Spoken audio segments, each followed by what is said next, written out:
Good evening, and let me express my deep honor and pleasure at being here. I want to thank Director General Tokayev and Ms. Wyden, along with other ministers, ambassadors, excellencies, and UN partners.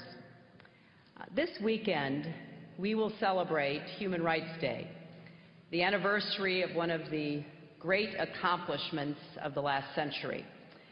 Beginning in 1947, delegates from 6 continents devoted themselves to drafting a declaration that would enshrine the fundamental rights and freedoms of people everywhere.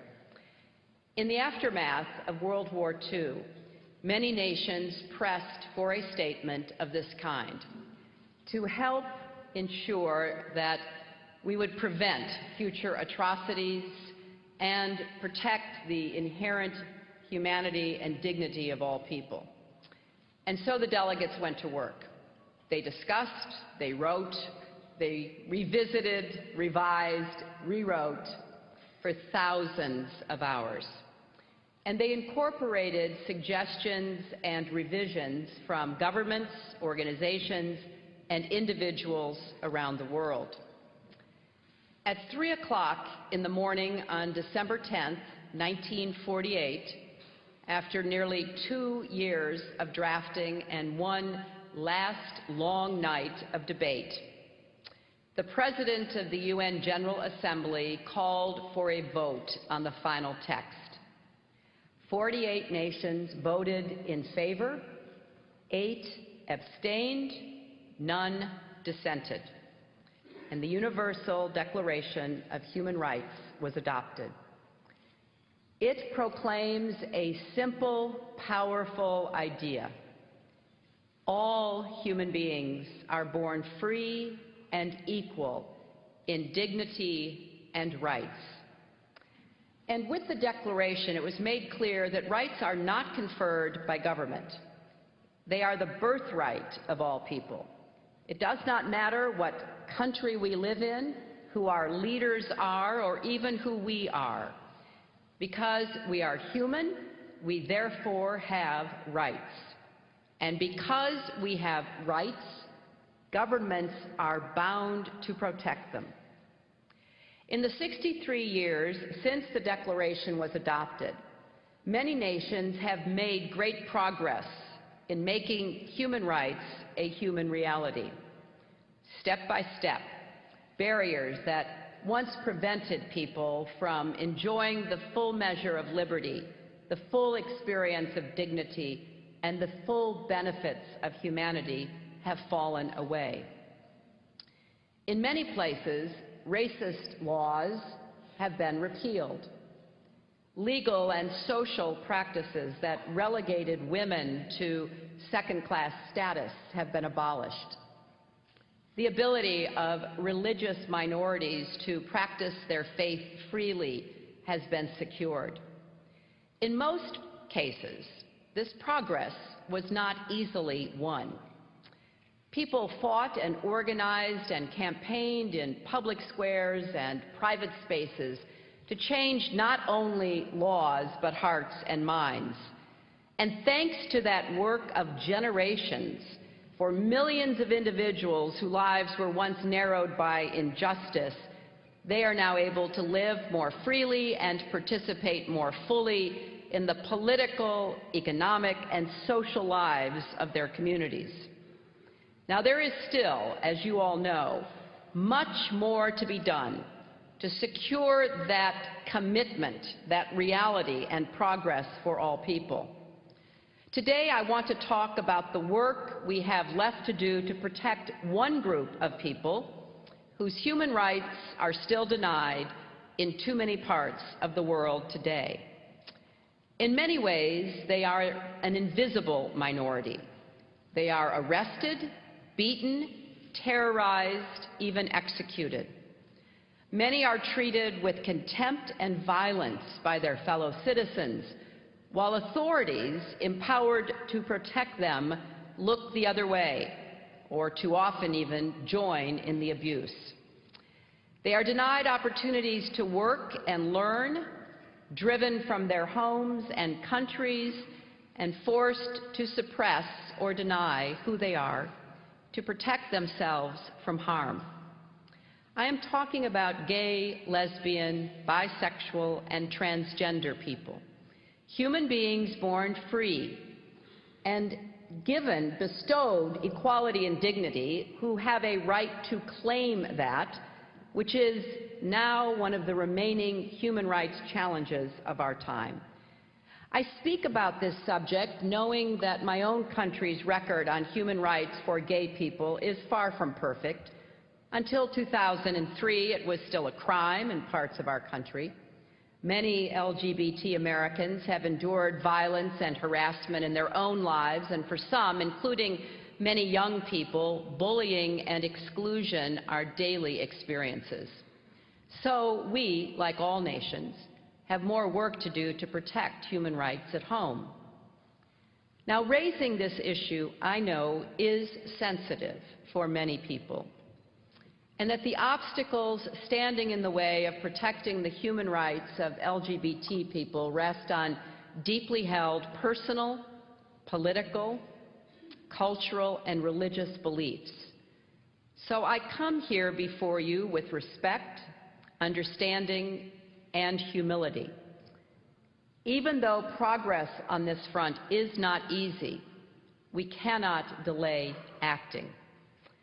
So in that spirit, I want to talk about the difficult and important issues we must address together to reach a global consensus that recognizes the human rights of LGBT citizens everywhere. The first issue goes to the heart of the matter. Some have suggested that gay rights and human rights are separate and distinct, but in fact, they are one and the same. Now, of course, 60 years ago, the governments that drafted and passed the Universal Declaration of Human Rights were not thinking about how it applied to the LGBT community. They also weren't thinking about how it applied to indigenous people or children or people with disabilities or other marginalized groups. Yet in the past 60 years, we have come to recognize that members of these groups are entitled to the full measure of dignity and rights because, like all people, they share a common humanity. This recognition did not occur all at once. It evolved over time. And as it did, we understood that we were honoring rights that people always had, rather than creating new or special rights for them. Like being a woman, like being a racial, religious, tribal, or ethnic minority, being LGBT does not make you less human. And that is why gay rights are human rights and human rights are gay rights. It is a violation of human rights when people are beaten or killed because of their sexual orientation, or because they do not conform to cultural norms about how men and women should look or behave. It is a violation of human rights when governments declare it illegal to be gay, or allow those who harm gay people to go unpunished. It is a violation of human rights when lesbian or transgendered women are subjected to so-called corrective rape or forcibly subjected to hormone treatments, or when people are murdered after public calls for violence toward gays, or when they are forced to flee their nations and seek asylum in other lands to save their lives. And it is a violation of human rights when life-saving care is withheld from people because they are gay, or equal access to justice is denied to people because they are gay, or public spaces are out of bounds to people because they are gay. No matter what we look like, where we come from, or who we are all equally entitled to our human rights and dignity. The second issue is the question of whether homosexuality arises from a particular part of the world. Some seem to believe it is a Western phenomenon, and therefore people outside the West have grounds to reject it. Well, in reality, gay people are born into and belong to every society in the world. They are all ages, all races, all faiths. They are doctors and teachers, farmers and bankers, soldiers and athletes. And whether we know it or whether we acknowledge it, they are our family, our friends, and our neighbors. Being gay is not a Western invention. It is a human reality.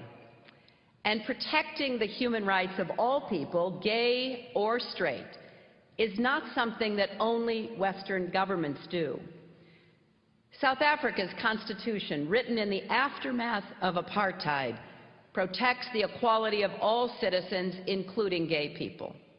In Colombia and Argentina, the rights of gays are also legally protected. In Nepal, the Supreme Court has ruled that equal rights apply to LGBT citizens. The government of Mongolia has committed to pursue new legislation that will tackle anti-gay discrimination. Now, some worry that protecting the human rights of the LGBT community is a luxury that only wealthy nations can afford. But in fact, in all countries, there are costs to not protecting these rights. In both gay and straight lives lost to disease and violence, in the silencing of voices and views that would strengthen communities, in ideas never pursued by entrepreneurs who happen to be gay. Costs are incurred whenever any group is treated as lesser or the other, whether they are women, racial or religious minorities, or the LGBT. Former President Mogai of Botswana pointed out recently that for as long as LGBT people are kept in the shadows, there cannot be an effective public health program to tackle HIV and AIDS. Well, that holds true for other challenges as well. The third and perhaps most challenging issue arises when people cite religious or cultural values as a reason to violate or not to protect the human rights of LGBT citizens. This is not unlike the justification offered for violent practices toward women like honor killings, widow burning, or female genital mutilation. Some people still defend those practices as part of a cultural tradition, but violence toward women isn't cultural, it's criminal. Likewise with slavery, what was once justified as sanctioned by God is now properly reviled as an unconscionable violation of human rights. In each of these cases, we came to learn that no practice or tradition trumps the human rights that belong to all of us. And this holds true for inflicting violence on LGBT people, criminalizing their status or behavior, expelling them from their families and communities, or tacitly or explicitly accepting their killing. Of course, it bears noting that rarely are cultural and religious traditions and teachings actually in conflict with the protection of human rights. Indeed, our religion and our culture are sources of compassion and inspiration toward our fellow human beings. It was not only those who justified slavery who leaned on religion, it was also those who sought to abolish it. And let us keep in mind that our commitments to protect the freedom of religion and to defend the dignity of LGBT people emanate from a common source. For many of us, religious belief and practice is a vital source of meaning and identity and fundamental to who we are as people. And likewise, for most of us, the bonds of love and family that we forge are also vital sources of meaning and identity. And caring for others is an expression of what it means to be fully human. It is because the human experience is universal that human rights are universal and cut across all religions and cultures. The fourth issue is what history teaches us about how we make progress toward rights for all. Progress starts with honest discussion. Now, there are some who say and believe that all gay people are pedophiles, that homosexuality is a disease that can be caught or cured, or that gays recruit others to become gay. Well, these notions are simply not true. They are also unlikely to disappear if those who promote or accept them are dismissed out of hand rather than invited to share their fears and concerns. No one has ever abandoned a belief because he was forced to do so. Universal human rights include freedom of expression and freedom of belief, even if our words or beliefs denigrate the humanity of others. Yet while we are each free to believe whatever we choose, we cannot do whatever we choose, not in a world where we protect the human rights of all. Reaching understanding of these issues takes more than speech. It does take a conversation. In fact, it takes a constellation of conversations in places big and small, and it takes a willingness to see stark differences in belief as a reason to begin the conversation, not to avoid it. But progress comes from changes in laws. In many places, including my own country, legal protections have preceded, not followed, broader recognition of rights. Laws have a teaching effect. Laws that discriminate validate other kinds of discrimination. Laws that require equal protections reinforce the moral imperative of equality. And practically speaking, it is often the case that laws must change before fears about change dissipate. Many in my country thought that President Truman was making a grave error when he ordered the racial desegregation of our military. They argued that it would undermine unit cohesion. And it wasn't until he went ahead and did it that we saw how it strengthened our social fabric in ways even the supporters of the policy could not foresee. Likewise, some worried in my country that the repeal of Don't Ask, Don't Tell would have a negative effect on our armed forces. Now the Marine Corps Commandant, who was one of the strongest voices against the repeal, says that his concerns were unfounded and that the Marines have embraced the change. Finally, progress comes from being willing to walk a mile in someone else's shoes. We need to ask ourselves, how would it feel if it were a crime to love the person I love? How would it feel to be discriminated against for something about myself that I cannot change? This challenge applies to all of us as we reflect upon deeply held beliefs, as we work to embrace tolerance and respect for the dignity of all persons, and as we engage humbly with those with whom we disagree in the hope of creating greater understanding. A fifth and final question is how we do our part to bring the world to embrace human rights for all people, including LGBT people. Yes, LGBT people must help lead this effort, as so many of you are. Their knowledge and experiences are invaluable, and their courage inspirational. We know the names of brave LGBT activists who have literally given their lives for this cause, and there are many more whose names we will never know. But often those who are denied rights are least empowered to bring about the changes they seek. Acting alone, minorities can never achieve the majorities necessary for political change. So when any part of humanity is sidelined, the rest of us cannot sit on the sidelines. Every time a barrier to progress has fallen, it has taken a cooperative effort from those on both sides of the barrier. In the fight for women's rights, the support of men remains crucial. The fight for racial equality has relied on contributions from people of all races.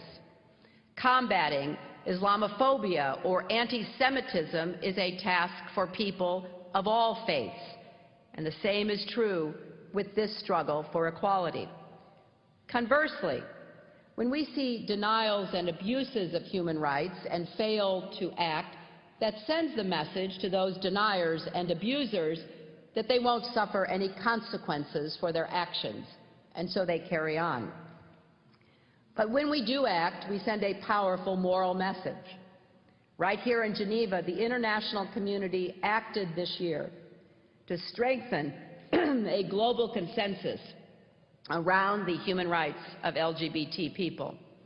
At the Human Rights Council in March, 85 countries from all regions supported a statement calling for an end to criminalization and violence against people because of their sexual orientation and gender identity. At the following session of the Council in June, South Africa took the lead on a resolution about violence against LGBT people. The delegation from South Africa spoke eloquently about their own experience and struggle for human equality and its indivisibility. When the measure passed, it became the first ever UN resolution recognizing the human rights of gay people worldwide. In the Organization of American States this year, the Inter-American Commission on Human Rights created a unit on the rights of LGBT people, a step toward what we hope will be the creation of a special rapporteur. Now we must go further and work here and in every region of the world to galvanize more support for the human rights of the LGBT community. To the leaders of those countries where people are jailed, beaten, or executed for being gay, I ask you to consider this. Leadership, by definition, means being out in front of your people when it is called for. It means standing up for the dignity of all your citizens and persuading your people to do the same. It also means ensuring that all citizens are treated as equals under your laws. Because let me be clear, I am not saying that gay people can't or don't commit crimes. They can and they do, just like straight people. And when they do, they should be held accountable. But it should never be a crime to be gay. And to people of all nations, I say supporting human rights is your responsibility too. The lives of gay people are shaped not only by laws, but by the treatment they receive every day from their families, from their neighbors.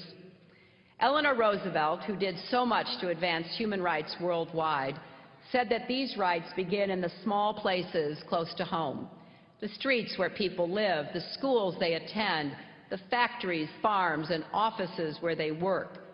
These places are your domain. The actions you take, the ideals you advocate, can determine whether human rights flourish where you are. And finally, to LGBT men and women worldwide, let me say this.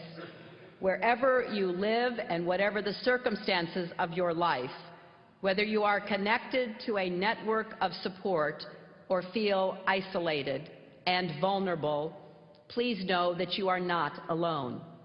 People around the globe are working hard to support you and to bring an end to the injustices and dangers you face.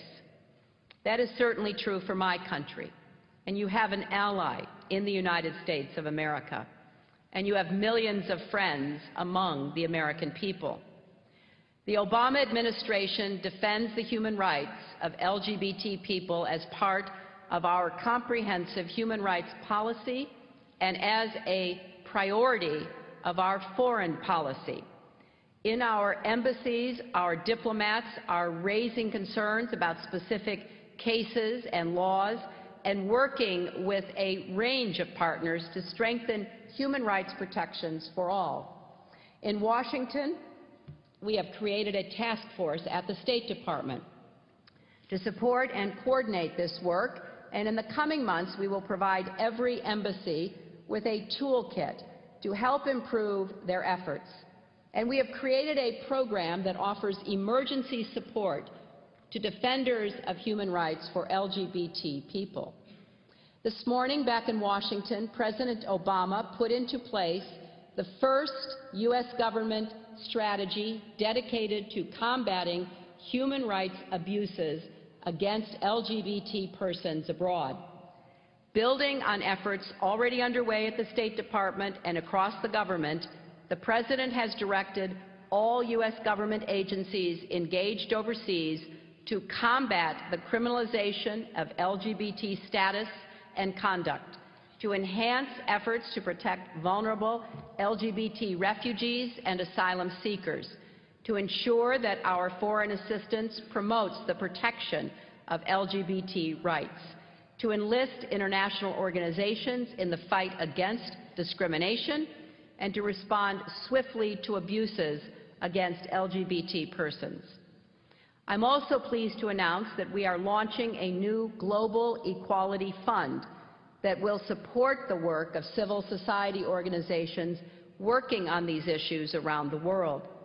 This fund will help them record facts so they can target their advocacy, learn how to use the law as a tool, manage their budgets, train their staffs, and forge partnerships with women's organizations and other human rights groups.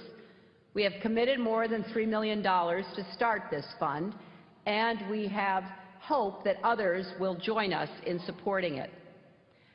The women and men who advocate for human rights for the LGBT community in hostile places, some of whom are here today with us, are brave and dedicated and deserve all the help we can give them. We know the road ahead will not be easy. A great deal of work lies before us. But many of us have seen firsthand how quickly change can come. In our lifetimes, attitudes toward gay people in many places have been transformed. Many people, including myself, have experienced a deepening of our own convictions on this topic over the years, as we have devoted more thought to it, engaged in dialogues and debates, and established personal and professional relationships with people who are gay. This evolution is evident in many places. To highlight one example, the Delhi High Court decriminalized homosexuality in India 2 years ago, writing, and I quote, "If there is one tenet that can be said to be an underlying theme of the Indian Constitution, it is inclusiveness." There is little doubt in my mind that support for LGBT human rights will continue to climb. Because for many young people, this is simple. All people deserve to be treated with dignity and have their human rights respected, no matter who they are or whom they love. There is a phrase that people in the United States invoke when urging others to support human rights: be on the right side of history. The story of the United States is the story of a nation that has repeatedly grappled with intolerance and inequality. We fought a brutal civil war over slavery. People from coast to coast joined in campaigns to recognize the rights of women, indigenous peoples, racial minorities, children, people with disabilities, immigrants, workers, and on and on. And the march toward equality and justice has continued. Those who advocate for expanding the circle of human rights were and are on the right side of history, and history honors them. Those who tried to constrict human rights were wrong, and history reflects that as well. I know that the thoughts I've shared today involve questions on which opinions are still evolving. As it has happened so many times before, opinion will converge once again with the truth, the immutable truth, that all persons are created free and equal in dignity and rights. We are called once more to make real the words of the Universal Declaration. Let us answer that call. Let us be on the right side of history for our people, our nations, and future generations whose lives will be shaped by the work we do today. I come before you with great hope and confidence that no matter how long the road ahead, we will travel it successfully together. Thank you very much.